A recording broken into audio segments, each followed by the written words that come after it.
رمضان رمضان رمضان شام صالح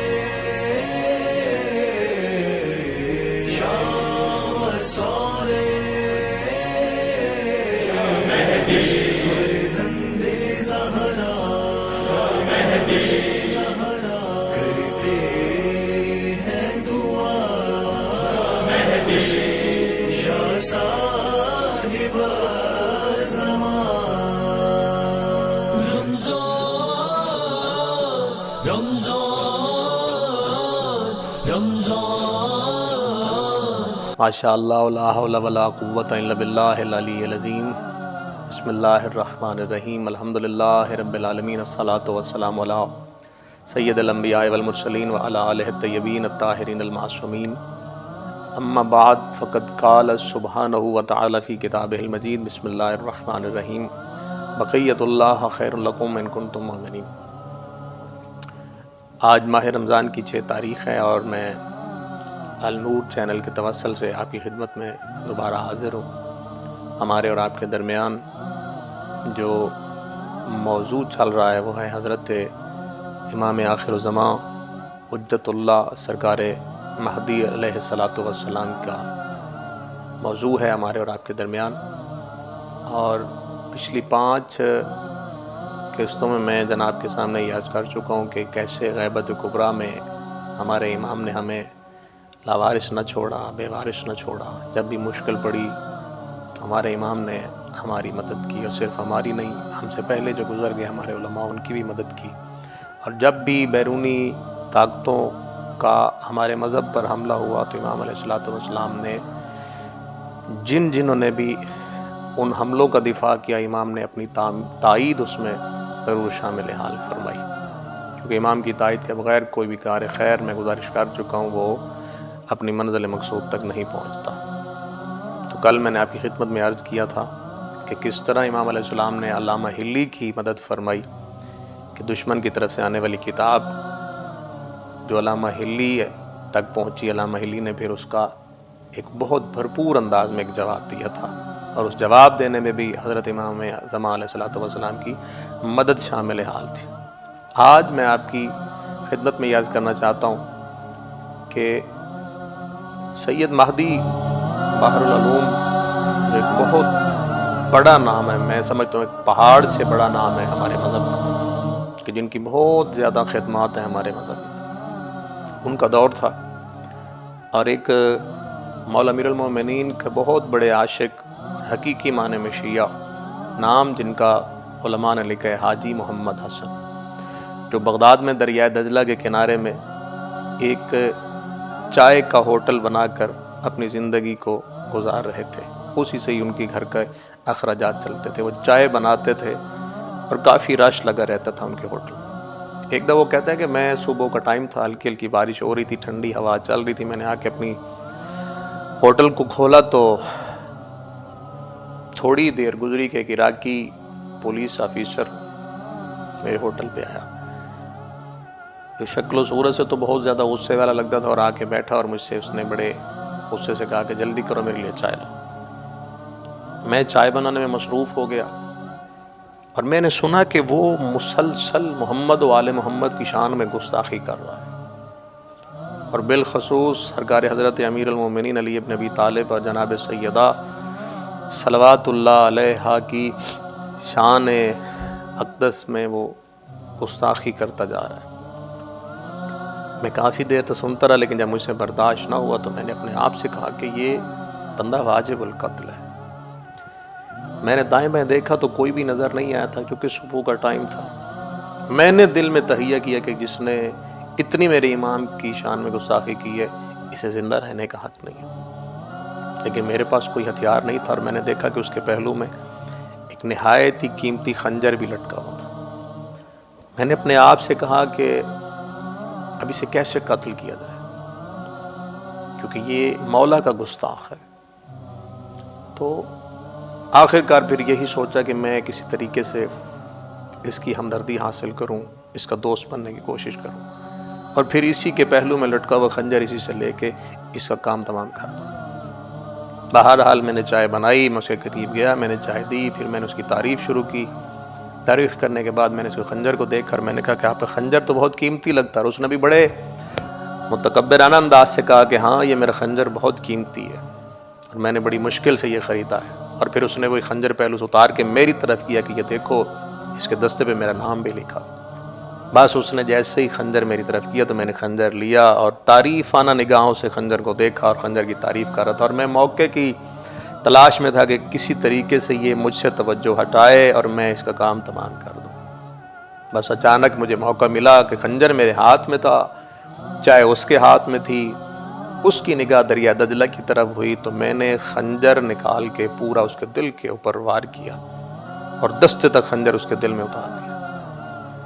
اور اتار کر وہی خون آلودہ خنجر لے کے میں اس کو وہیں خون میں لت پت تڑپتا چھوڑ کے میں وہاں سے بھاگ گیا اور سیدھا میں بصرے پہنچ گیا۔ بصرے میں آ کے ایک مسجد میں بیٹھ گیا، مغرب کا وقت تھا، سر جھکا کے بیٹھا تھا اور میں مسلسل صرف یہی کہہ رہا تھا کہ اے امام زمان علیہ السلام، میں نے آپ کی خوشنودی کے لیے بس اسے قتل کیا، میری اس سے کوئی ذاتی دشمنی نہیں تھی، لیکن مجھ سے برداشت نہیں ہوا کہ اس نے جناب امیر المومنین اور جناب سیدہ اور باقی تمام ائمہ طہار کی شان میں گستاخی کی ہے، لہذا میں نے صرف آپ کی خوشنودی کے لیے مولا سے قتل کیا، اب میرا مقدمہ جانے اور آپ جانا۔ میں مسجد میں سر جھکا کے بیٹھا ہوا تھا، نماز مغرب پڑھ لی، نماز عشاء پڑھ لی، سر جھکا کے بیٹھا ہوا۔ اچانک میں نے دیکھا کہ مسجد کا خادم جو ہے وہ مسجد میں داخل ہوا، جو آنکھوں سے نابینا تھا، اس کے ہاتھ میں عصا تھا، اور اس نے بلند آواز سے کہا کہ اگر کوئی مسجد میں ہے تو وہ باہر چلا جائے کیونکہ میں مسجد کو اندر سے بند کرنا چاہتا ہوں۔ لیکن میرے پاس کوئی اور رہنے کی جگہ نہیں تھی، اس لیے میں خاموش ہو گیا، میں مسجد سے باہر نہ گیا۔ اسے یقین ہو گیا کہ مسجد میں کوئی نہیں تو اس نے اندر سے مسجد کو بند کر دیا اور خود عصا لے کر چلتا چلتا سیدھا محراب میں مسجد کے قریب آ کر بیٹھ گیا۔ اب یہ کہتا ہے میں اسے غور سے دیکھ رہا تھا کہ اچانک اس نے عصا کو اٹھایا اور اٹھا کر مسجد کے محراب کے ساتھ اسے دیوار کے ساتھ اسے مارنا شروع کر دیا، اور خود ہی عصا مار کر خود ہی پوچھ رہا تھا کون ہے، اور پھر خود ہی کہہ رہا تھا اچھا آپ رسول خدا ہیں، آئے آپ یہاں تشریف رکھیں۔ کہتے میں دیکھ کے حیران ہوا کہ یہ کر کیا رہا ہے۔ تھوڑی دیر گزری، پھر اس نے عصا کو اٹھایا، پھر دیوار کے ساتھ مارا، اور پھر خود ہی پوچھا کہ آپ کون ہیں، تو پھر خود ہی کہتا اچھا آپ فلاں محترم شخصیت ہیں، لہذا آپ بھی یہاں بیٹھ جائیں۔ تھوڑی دیر گزری، میں اس کی ساری حرکتیں دیکھ رہا تھا، حیران تھا کہ یہ کر کیا رہا ہے۔ پھر اس نے عصا کو اٹھایا، پھر دیوار سے مارا، پھر خود ہی پوچھا آپ کون، پھر کہتا اچھا آپ فلاں ہیں، آپ بھی یہاں تحریم سے بیٹھے۔ پھر تیسری دفعہ بھی اس نے یہی حرکت کی، عصا کو مارا، پھر خود ہی پوچھا کہ آپ کون ہیں، پھر کہتا اچھا آپ فلاں محترم شخصیت ہیں، لہذا آپ بھی ہیں رسول کے پہلو۔ کہتے میں یہ سب کچھ دیکھ رہا تھا، اور آخر میں اس نے بڑی بے دلی سے عصا کو اٹھایا اور بڑی بے دلی سے دیوار پہ مارا، اور دیوار پہ مار کر بڑی ہی بے دلی سے کہا کون، تو پھر خود ہی کہتا اچھا آپ علی ہیں، اچھا آئیں آپ بھی یہاں بیٹھتے ہیں۔ مجھے بڑی حیرانگی ہوئی کہ پہلے سب کے نام بڑے عزت اور احترام سے، اور مولا علی کا نام ہے تو بڑی بے دلی سے کہتا ہے آپ ہیں۔ میں بس دیکھ رہا تھا، پھر وہی مسجد خادم مولا علی سے کہنے لگا عالم خیال میں کہ میں آپ کو نہ امام مانتا ہوں، نہ میں آپ کو ولی مانتا ہوں، نہ میں آپ کو خلیفہ مانتا ہوں، میں آپ کو کچھ بھی نہیں مانتا۔ کہتا جب میں نے اس کی یہ حرکت دیکھی تو مجھے بڑا غصہ آیا کہ مسجد میں بیٹھ کر، محراب میں بیٹھ کر باقی سب کو عزت، اور مولا علی علیہ السلام کے لیے اتنی گستاخی۔ میں نے دل میں تہیہ کر لی جب قاتل بن ہی چکا ہوں تو پھر ایک قتل نہیں دو صحیح، کسے بھی مار کے جاؤں۔ میں اٹھا، میں نے خنجر نکالا، میں نے جا کے اس کو گردن سے پکڑا، میں اس کو گھسیٹ کے مسجد سے باہر لے، اور میں نے مسجد کے باہر سے قتل کیا، اور قتل کر کے میں وہاں سے نکلا۔ رات کا وقت تھا، میں چلتے سیدھا کوفے پہنچ گیا، اور میں جا کے مسجد کوفہ کے کمرے میں اعتکاف بیٹھ گیا۔ اب میں سر جھکا کے بیٹھا ہوں، عبادت کر رہا ہوں، زبان پہ بس یہی ہے کہ مولا میں نے صرف آپ کی خوشنودی کے لیے آپ کے قاتلوں کو مارا ہے، جنہوں نے آپ کی گستاخی کی ہے مولا میں انہیں کیسے چھوڑ دیتا، جو کیا میں نے آپ کی رضا کی خاطر کیا، مولا میرا مقدمہ جانے اور آپ جانے۔ 3 دن گزر گئے کہ ایک نوجوان میرے کمرے میں داخل ہوا، اس نے کہا کہ اٹھو، تمہیں سید مہدی بحر العلوم یاد فرما رہے ہیں، اور امام زمان علیہ السلام کا تمہارے لیے ایک پیغام لے کے آئے۔ جیسے میں نے امام زمان علیہ السلام کا نام سنا اور میرے لیے پیغام سنا، میں جلدی سے اٹھا، دوڑا مسجد کوفہ میں داخل ہوا تو جہاں جناب امیر المومنین کو ضرب لگی تھی بالکل اس کے ساتھ حضرت سید مہدی باہر العلوم تشریف فرما ہیں. میں ان کی خدمت میں بیٹھا، سلام کیا اور انہوں نے مجھ سے کہا کہ امام زمان علیہ الصلوۃ والسلام نے تمہارے لیے پیغام بھیجا ہے کہ مطمئن ہو کے گھر چلے جاؤ. جس جگہ پہ تم نے اس ناسبی کو قتل کیا تھا اپنے ہوٹل پہ، میں نے وہ سارا خون دھلوا دیا ہے، لہذا اب تمہاری جان کو کوئی خطرہ نہیں ہے، مطمئن ہو کے چلے جاؤ. امام کا پیغام سننا تھا، دل مطمئن ہو گیا. اور پھر اتنی بڑی شخصیت امام علیہ السلام کا پیغام دے رہی ہے، مطمئن ہو کے چلا جاؤ. دل کیا گھر جاؤں، لیکن پھر دل نے کہا کہ نہیں، گھر نہ جاؤ، پہلے ہوٹل پہ جاؤ، دیکھو وہاں کیا ہو رہا ہے. میں سیدھا بغداد پہنچا. جب میں ہوٹل پہ پہنچا تو دیکھا کہ شدید رش لگا ہوا ہے چائے پینے والوں کا، لوگ چائے پی رہے ہیں اور ہر کوئی اپنی چائے پینے میں مگن. اور میرے پاؤں تھلے سے زمین اس وقت نکلی جب میں نے چائے پلانے والے کو دیکھا، وہ ہو بہو میری شکل کا تھا، بالکل میری شکل کا تھا. میں اپنے آپ سے سوچنے لگا کہ یہ جو میری شکل کا انسان ہے یہ کون ہے؟ میرا تو کوئی جڑواں بھائی بھی نہیں ہے کہ جس کی شکل مجھ سے ملتی، لیکن اس کی صرف شکل نہیں، عادات بھی مجھ سے ملتی ہیں اور ہو بہو میری طرح ہی ہے. اس نے مجھے بھی دیکھ لیا، میں نے اسے بھی دیکھ لیا. لوگوں نے نہ اس کو دیکھا نہ مجھے دیکھا، وہ اپنے چائے پینے میں مگن ہے. کہتا ہے میں لوگوں کے درمیان سے جو گزرتا ہوا میں اس کی طرف چلا. لطف والی بات یہ ہے کہ کہتا ہے جیسے میں اس کی طرف چلا تو وہ میری طرف پڑا. اس کے ہاتھ میں چائے کا ٹرے تھا اور اس نے آتے ہی چائے کا ٹرے مجھے دیا اور مجھے کہا کہ یہ ٹرے پکڑو، میں امام زمان علیہ السلام کی طرف سے اس کام کے لیے یہاں پہ مامور تھا. مجھے امام زمان علیہ السلام نے یہاں کام کرنے کے لیے رکھا، لہٰذا میرا کام ختم ہو گیا، اب تم جانو تمہارا ہوٹل جانا. میں نے ٹرے لیا، وہ ادھر گیا، میں جیسے مڑا تو وہ شخص نہیں تھا. بہرحال دن گزر گیا، شام کا وقت ہوا، ہوٹل بند کرنے کا ٹائم ہوا تو میرے ذہن میں خیال آیا کہ 3-4 دن پہلے جب میں نے اس ناسبی کو یہاں قتل کیا تھا تو گھر سے آتے وقت مجھے میری بیوی نے کہا تھا کہ جب گھر آنا تو چینی لے کے آنا. میں نے کہا چلو چینی لے کے گھر جاتا ہوں. اب 3-4 دن گزر چکے تھے تو میں نے چینی خریدی اور میں گھر کی طرف گیا. جیسے ہی میں نے گھر کے دروازے پہ دق الباب کیا، دستک دی، تو میری بیوی سامنے آئی، میرے ہاتھ میں چینی کا شاپر دے کے کہتی آج بھی چینی لے آئے ہو؟ آج تو میں نے چینی نہیں منگوائی تم سے. تو اس نے کہا کہ نہیں، تم نے وہ 4 دن پہلے مجھ سے کہا تھا چینی لے آنا.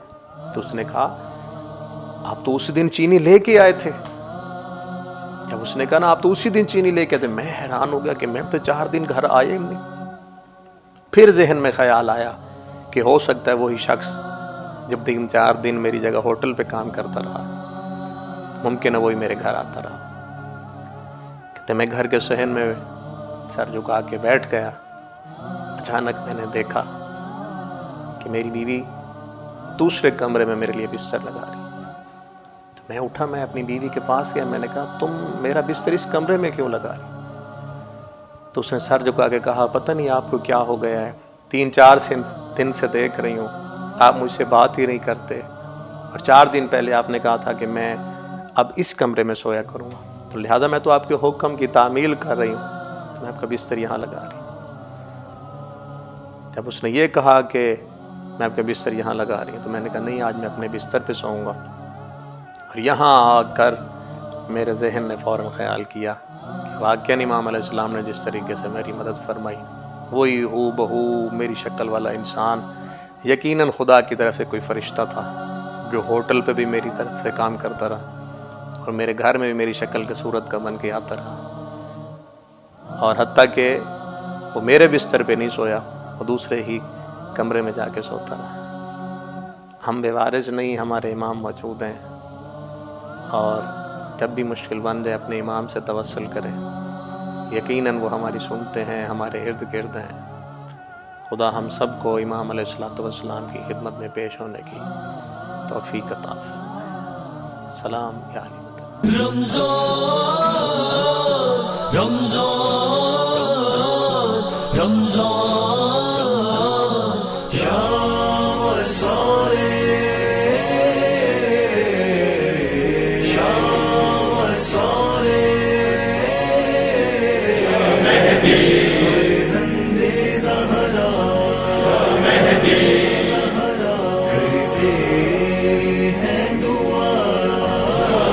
شاہ صاحب زمان رمضان رمضان رمضان